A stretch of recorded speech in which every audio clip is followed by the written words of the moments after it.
안녕하세요. 이번 시간은 12번째 수업으로 보험 관련 세금에 대해서 살펴보도록 하겠습니다. 이 보험 관련 세금부터는 지난 시간에 제가 말씀드렸던 것처럼 숫자들이 나오기 때문에 좀 촉각을 곤두 세우시고 정리를 좀 꼼꼼하게 하실 필요가 있는 그런 좀 까다로운 부분입니다. 이건 뭐 설명도 설명이지만 여러분들께서 좀 더 진득하게 앉아서 외우고 또 복습을 하고 하시는 게 더 중요한 그런 파트가 되겠습니다. 먼저 교재를 먼저 보시면 258페이지에 보험 관련 세금 챕터에서 소득공제의 개요와 또 보장성 보험의 소득공제 등이 나오죠. 소득공제에 대해서 먼저 훑어본 다음에 개별적인 상품들을 알아보도록 하겠습니다. 258페이지 첫 번째 부분에 보면 생명보험 계약으로 보험료를 납입하면 그 납입한 보험료 중 일정 금액을 당해연도 계약자의 소득에서, 그러니까 납부자의 소득에서 공제해주는 제도로서 소득공제를 통해서 그 공제액만큼 과세표준이 적어지기 때문에 세금이 감소가 되죠. 즉 보험을 통해서 절세를 할 수 있는 그런 상품들이 있다는 얘기입니다. 소득공제에는 보장성뿐만 아니라 연금저축보험료도 공제 대상이다 라는 것을 알아두시도록 하고요. 세 번째 도표가 나와 있죠. 이 도표 부분을 차근차근 형광펜을 들고 읽어보도록 하시겠습니다. 보험료 소득 총괄은 보장성 보험과 장애인 전용 보험과 연금저축보험, 물론 연금저축보험 밑에 각 주가 나와 있는 것처럼 퇴직연금과 합산해서 연 400만원까지 400만원에 밑을 쳐놓기 바랍니다. 400만원까지 소득이 공제 가능하다. 이런 숫자들은 항상 학생들을 탈락시키기 위해서 출제하시는 문제이기 때문에 정확하게 알아두셔야 되겠습니다. 먼저 보장성 보험을 보시면 근로소득자, 일용근로자는 제외를 하죠. 공제양도는 연 100만원이고 공제 대상 계약은 피보험자가 기본 공제 대상인 보험이어야 되고 근로소득자가 실제로 납입하는 보험이어야 됩니다. 그리고 만기 환급 금액이 납입 보험료를 초과하지 않는 그런 보장성 보험일 때 해당이 되겠죠. 그래서 보장성 보험이라고 얘기를 하는 거죠. 장애인 전용 보험도 역시 근로소득자, 일용 근로자를 제외하고 연간 100만원까지 공제 한도 내에서 소득공제를 해줍니다. 장애인이 피보험자거나 또는 보험 수익자로 되어 있는 보험일 경우고 근로소득자가 실제로 납입하는 보험료가 되고 역시 장애인 전용보험으로 명시가 되어 있어야 되겠죠. 세 번째, 연금저축보험은 연간 400만원이다. 이게 나머지 두 개의 보험과 다르죠. 2001년 1월 이후 가입한 연금저축보험에 해당하고 연간 1,800만원에서 5년 이상 납입하는 연금저축에 한해서 소득공제를 해줍니다. 그리고 55세 이후에 10년 이상 연금 지급하는 보험. 하나 더 중요한 건 뭐냐면 2013년 1월 1일 이전 계약은 55세 이후에 5년 이상 연금 지급을 하는 그런 상품에 해당한다는 얘기죠. 그러니까 2001년 1월 이후에는 10년 이상 연금 지급하는 보험이지만 2013년 1월 이후 이전의 계약은 55세 이후에 그 연금 지급을 하는 그 차이가 있습니다. 숫자를 정확하게 알아두도록 하시고요. 259페이지에 보시면은 보장성 보험의 소득 공제가 나와 있는데요. 이 부분도 아주 중요합니다. 근로소득자가 보장성 보험에 가입한 경우에 납입한 보험료 중 100만원까지 공제해주는 제도. 아까 도표에서 보셨던 거죠. 그 밑에 기본 공제 대상자의 조건, 거기에 형광펜으로 체크를 하시기 바랍니다. 기본 공제 대상자는 근로자 본인이기도 하고 또 배우자, 연간 소득 금액이 100만원 이하인 자에 한해서 100만원에 밑줄 쳐놓으시고요. 부양가족, 역시 소득 금액이 연간 소득 금액이 100만원 이하. 그리고 만 60세 이상인 직계존속, 그리고 만 20세 이하인 직계 비속 또는 동거 입양자, 그리고 만 20세 이하 또는 만 60세 이상인 형제자매까지 해당이 되고 국민기초생활보장법에는 수급자도 역시 기본 공제대상자의 조건에 해당이 됩니다. 자, 공제금액 한도는 연간 100만 원이다라는 것인데 이 조건 자체가 또 까다롭게 해서 출제를 할 수가 있는 문제이기 때문에 정확하게 기억을 해두도록 하시고요. 장애인 전용 보험의 소득공제는 어떤 장애인이 피보험자나 보험 수익자일 경우에 해당하는 것이겠죠. 그리고 저축성 보험 관련은 아까 앞에서 이제 말씀드렸던 것처럼 2013년 2월 15일 이후의 계획 경우에는 이자 소득세를 비과세를 하고 그리고 보험료 합계액 이게 2억 원 이하인 2억 원에다 동그라미 쳐놓겠습니다. 2억 원 이하인 보험 계약으로서 만기일 또는 중도 해지일까지 기간이 10년인 이상인 경우 10년의 밑줄을 쳐놓으십시오.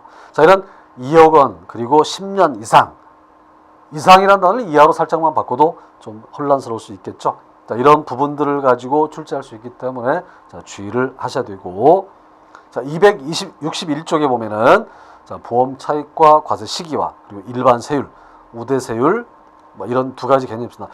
일반 세율과 우대 세율 변차사는 그다지 중요하지는 않고요. 자, 이 첫 번째 보험 차익에서부터 네 번째 이자 소득 우대 세율까지 아주 중요합니다. 자, 2013년 10월 현재 이자 소득 일반 세율을 보면 이자 소득세가 14%이고 주민세가 1.4%, 합이 15.4%죠. 자, 이런 숫자는 제가 누누이 말씀드리지만 내년 시험에서 아주 많은 문제에 포함이 될 거라고 생각을 합니다. 자, 그리고 이자 소득 우대세율을 보면은 이자 소득세는 9%고 그리고 농특세가 0.5%가 있어서 합 9.5%가 되죠. 자, 이런 숫자들의 일반 세율에 대한 부분들은 정확하게 이해를 해두도록 하시기 바랍니다. 자, 이번에는 이제 슬라이드를 통해서 점검을 한번 해보도록 하시겠습니다. 자, 258페이지의 소득공제 개요에 대해서 말씀을 드렸는데, 생명보험 계약으로 보험료를 납입하면 그 납입한 보험료 중 일정 금액을 당해년도 계약자의 소득에서 공제해준 제도를 뭐라고 했었죠? 그렇죠. 소득에서 공제해주니까 소득공제제도라고 하죠. 자, 이번에는 이제 구체적인 이제 상품들로 조금씩 들어가게 되는데요. 그 전에 아까 이제 설명했던 개념 차익 과세에 대해서 한번 더 점검을 해보도록 하겠습니다. 보험료 합계액이 얼마 이하인 보험 계약이 된다고 했었죠? 그렇죠. 2억 원 이하인 보험 계약이 한다고 했었죠. 자, 그런 계약으로서 만기일 또는 중도 해지일까지 계약 기간이 10년 이상인 경우에 이자 소득세 비과세가 적용된다. 2억 원 이하 그리고 10년 이상의 계약 기간이라는 단어를 정확하게 이해를 해두시기 바랍니다. 자, 262페이지에 이제 하나하나의 상품으로 들어가 보도록 하겠습니다. 자, 262페이지 저축보험성 관련 그런 상품에 대한 이야기인데요. 종합소득자를 대상으로 연간 400만 원까지 공제해주는 보험이 있었죠. 여기에 연금 저축보험이 있었죠. 앞에서 100만 원까지를 대상으로 하느냐 아니면 400만 원까지를 대상으로 하느냐 한번 훑어봤었던 그런 개념인데, 자, 262페이지에 연금 저축보험 부분을 교재를 같이 한번 보시면서 확인을 해보시도록 하겠습니다. 자, 연금 저축보험일 경우에 세제 혜택 연금보험하고 세제 비혜택 연금보험을 비교한 도표가 있는데, 자, 이 도표는 출제 가능성이 높으니까 역시 형광펜으로 체크를 해서 점검을 하시는 게 좋을 것 같습니다. 자, 세제 혜택 연금보험은 소득공제가 연 400만 원 한도 내지만 세제 비혜택은 소득공제가 불가능하죠. 그리고 해지 시에 세제 혜택 연금보험은 기타 소득세로 22%이지만 세제 비혜택 연금보험은 보험 차익과세가 15.4%의 차이가 있습니다. 그리고 세제 비혜택 연금보험은 이제 세금이 없었죠. 그런데 세제 혜택 연금보험은 연금 수령 시에 연령에 따라서 차등적인 세율을 적용한다라는 부분이 있는데 하나하나 체크를 부탁드립니다. 55세 이상 70세 미만은 5.5%, 5.5에 밑줄 치시고요. 70세 이상에서 80세 미만 종신연금 대상자는 4.4%, 그리고 80세 이상은 3.3%. 외우기도 좋게 해놨죠. 5.5, 4.4, 3.3 외우기 편하게 해놨습니다. 일부러 그랬을까요? 자, 연금저축보험에 대해서 살펴봤고요. 자, 이번에는 연금저축보험의 과세 대상 금액은 무엇에 무엇을 더한 금액이다라는 건데, 지금 그 도표 바로 밑에 보시면 과세 대상 금액에 대한 공식이 나와 있습니다. 이 공식도 별표를 쳐놓으시고요. 책이랑 같이 보십시오. 실질 소득 공제를 받는 보험료 누계액의 보험 차익을 합한 것이 과세 대상 금액이 되겠죠. 자, 이런 개념들은 상당히 좀 혼란스러울 수 있으니까 정확하게 이해를 해두도록 하시고요. 기출문제로 넘어가기 전에 263페이지에 개인연금과 연금저축에 관한 도표가 있는데, 이 도표도 아주 중요하기 때문에 좀 차근차근 읽어보도록 하시겠습니다. 자, 개인연금, 구개인연금이고, 연금저축을 이제 신개인연금이라고 괄호 속에 해놨죠. 자, 가입 기간의 차이가 있고요. 가입 대상은 또 차이가 있습니다. 개인연금은 만 20세 이상이지만 연금저축 신개인연금은 0세 이상 누구나 다 가입을 할 수 있다는 차이점이 있죠. 그리고 납입금액은 개인연금이 분기당 300만 원 이내였었지만 연금저축에서는 연간 1,800만 원 이내로 확대가 됐습니다. 납입기간은 10년 이상에서 5년 이상으로 역시 확대가 됐고요. 더 길어졌죠. 좀 선택의 폭이 넓어졌다고 볼 수가 있겠죠. 그리고 지급 조건은 55세 이후부터 5년 이상 연금 수령을 했던 게 개인연금이라면 연금저축은 10년 이상 연금 수령을 할 수 있다는 또 차이가 있습니다. 그리고 소득공제는 연간 납입액의 40%, 72만 원 한도. 자, 숫자 별표 쳐놓으시기 바랍니다. 하지만 연금저축은 400만 원 한도 내에서의 전액이었었죠. 자, 이게 구개인연금과 신개인연금의 차이점이기 때문에 정확하게 기억을 해두도록 하시고, 자, 밑에 보시면 연금보험 과세제도 종합을 하고 쭉 정리를 해놨습니다. 자, 이 도표를 천천히 한번 보도록 하십시오. 자, 그리고 264페이지 보면 기타 소득이라는 그 개념이 있죠. 1번에. 자, 이 부분도 체크를 부탁드립니다. 자, 기타 소득은 해약 환급금에서 총 납입보험료를 뺀 금액에다가 실제 소득 공제받은 금액, 이것을 기타 소득, 그러니까 지출에다가 수익을 더한 금액이라고 생각을 하시면 되겠죠.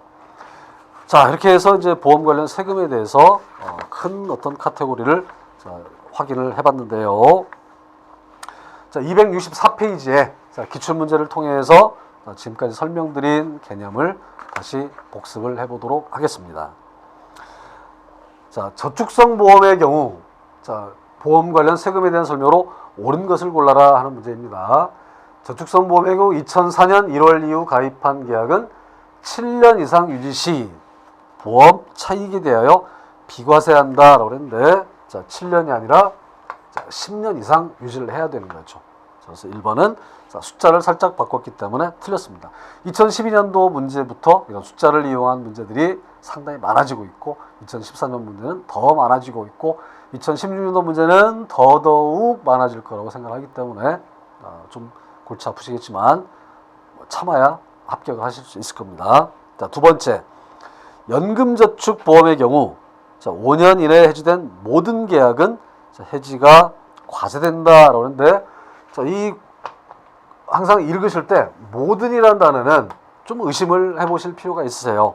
자, 모든 계약에 다 해지가 어떤 해지 가산세가 과세되는 것이 아니라 13년 3월 이후의 계약은 비과세이다. 2013년 이후의 계약은 비과세이기 때문에 모든 계약은 다 그 해지 가산세가 과세되는 것은 아닙니다. 비과세가 되는 경우도 있다는 얘기죠. 자, 세 번째, 장애인 전용보험의 경우 동일한 계약건으로 보장성 보험 공제와 중복해서, 그러니까 중복이란 말이에요. 장애인 전용보험 소득공제를 받는다라는데 어떤 경우에도 이렇게 중복해서 받는 경우는 거의 없습니다. 그러니까 이런 부분들은 조심을 하시면 되겠죠. 자, 그래서 네 번째가 정답이 될 텐데, 보장성 보험의 경우 기본 공제 대상자를 피보험자로 해서 연간 100만 원까지, 연금 저축일 때는 400만 원 쓰지만 나머지 보험들은 100만 원까지의 소득 공제를 받을 수가 있었죠. 그래서 4번이 답이 되겠습니다. 자, 2008년도 기출문제를 하나 더 설명을 드리도록 하겠습니다. 그만큼 좀 중요한 부분이기 때문에 그런데요. 자, 다음 중 연금저축 2001년 1월 이후 가입 기준으로 봤을 때 내용 중 옳은 것을 모두 고르시오라고 했습니다. 자, 신개인연금은 14세 이상이라고 하는데 14세가 아니라 몇 세였었죠? 0세 이상은 다 가입을 할 수가 있었죠. 자, 그러니까 기억은 틀렸고요. 자, 분기당 300만 원이 아니라 얼마 했었죠? 그렇죠. 1,800만 원 이내였었죠. 자, 니은도 적합하지 않습니다. 납입 기간은 10년에서 몇 년으로 줄었었죠? 그렇죠. 5년으로 줄었었죠. 자, 디귿이 맞죠. 그리고 연금 수령 시 연금 소득세를 원천 징수한다라는 부분도 해당이 되죠. 그래서 디귿과 리을이 답이 되기 때문에 2번입니다. 자, 50세 이후부터 연금 수령 가능했었는데 몇 세부터죠? 55세 이후. 자, 10년 이상 연금 수령이 가능하다고 그랬었죠. 그리고 연간 납입액의 40% 소득 공제는 72만 원 한도가 아니라 얼마였다? 400만 원이었다. 자, 이런 숫자들을 이용해서 출제를 한 문제이기 때문에 정확하게 외우셔야만 합니다.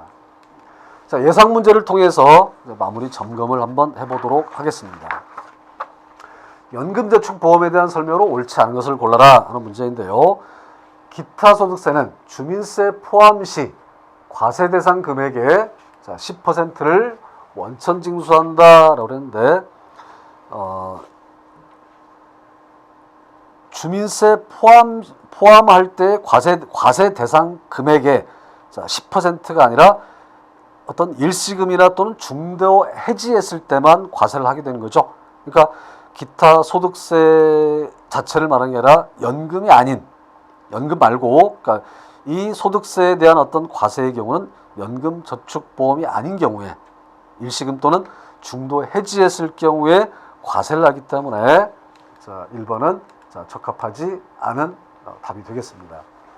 자, 두 번째를 보실까요? 연금소득세는 주민세 포함 시 과세 대상 금액의 원천 징수 세율에 따라서 원천 징수한다. 세율이 달랐었죠. 그리고 연금저축보험은 종합소득세를 대상으로 400만 원까지 공제를 해줬었죠. 2000년 12월 31일 이전 가입자의 경우에 보험 차익과세는 15.4%. 자, 지금까지 쭉 살펴본 것처럼 이 보험의 과세 부분은 숫자들이 상당히 많습니다. 뭐 좀 까다롭고 또 이거를 어떻게 암기를 해야 될까 생각을 하기 이제 좀 고민을 하시기 쉽겠지만, 제가 지난 시간에 강의를 마무리할 때 보험의 어떤 종류들에 대해서 알고 있다면 좀 더 이번 파트에서 개념을 또 차이점을 이해하기 쉬울 거라는 말씀을 드렸었는데, 혹시 이번 파트에서 숫자들이 좀 어렵다, 또 용어들이 까다롭다라고 생각하신다면 앞에 강의에서의 어떤 보험의 종류들 또는 과세 종류들을 다시 한번 훑어보시면 도움이 되실 거라고 생각합니다. 자, 이 부분은 2번, 3번, 4번, 5번 반복을 해서 공부를 하는 것이 가장 좋은 방법이라고 생각합니다. 자, 이상으로 오늘 수업을 마치겠습니다. 감사합니다.